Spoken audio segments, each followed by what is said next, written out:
بسم الله الرحمن الرحيم الحمد لله رب العالمين والعاقبة للمتقين ولا عدوان إلا على الظالمين صلى الله عليه وعلى آله وصحبه وسلم تسليما كثيرا ما بعد கண்ணியத்துக்குரிய என்னருமை சகோதரர்களே பெரியார்களே, அஸ்ஸலாமு அலைக்கும் வரஹ்மத்துல்லாஹி வபரகாத்துஹு. எனது இனிய சலாம் கூறியபின் இன்றைய பாடத்தலைப்பாக ஒரு மனிதன் தனது தாய்க்கும் தந்தைக்கும் தனது ஜகாத்திலிருந்து கொடுப்பது ஜாயிஸாகுமா?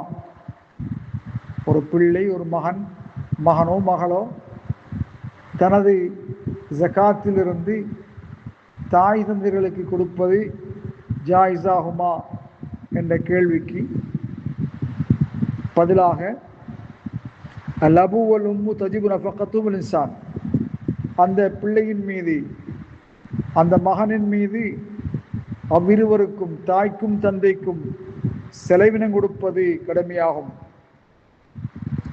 ஆகவே அவ்வாறு செலவினம் கொடுப்பது கடமையானால் அவனுடைய ஜக்காத்திலிருந்து அவர்கள் இருவருக்கும் கொடுப்பது ஜாயிஸாகாது. ஏனென்றால் அவன் அவ்விருவருக்கும் அவனுடைய ஜக்காத்திலிருந்து கொடுக்கின்ற பொழுது அவன் அவர்களுக்கு கொடுக்க வேண்டிய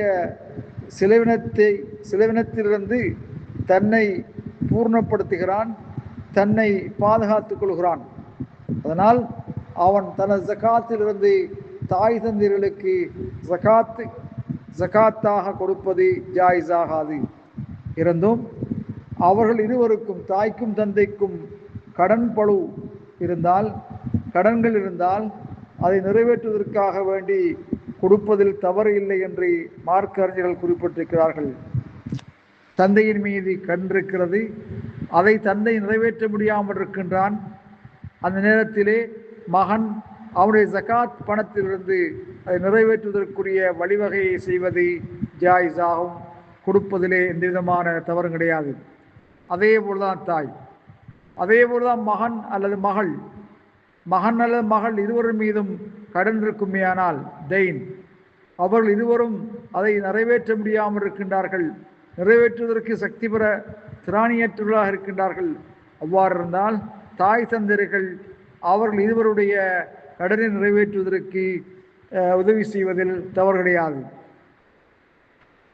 கண்ணியத்துக்குரிய சகோதரர்களே, இந்த அடிப்படையிலே செய்வதில் மார்க்கத்தில் தடையில்லை என்பதை நாங்கள் தெரிந்து கொள்ள வேண்டும். வல்லாஹு அலம் பிஸ்ஸவாப்.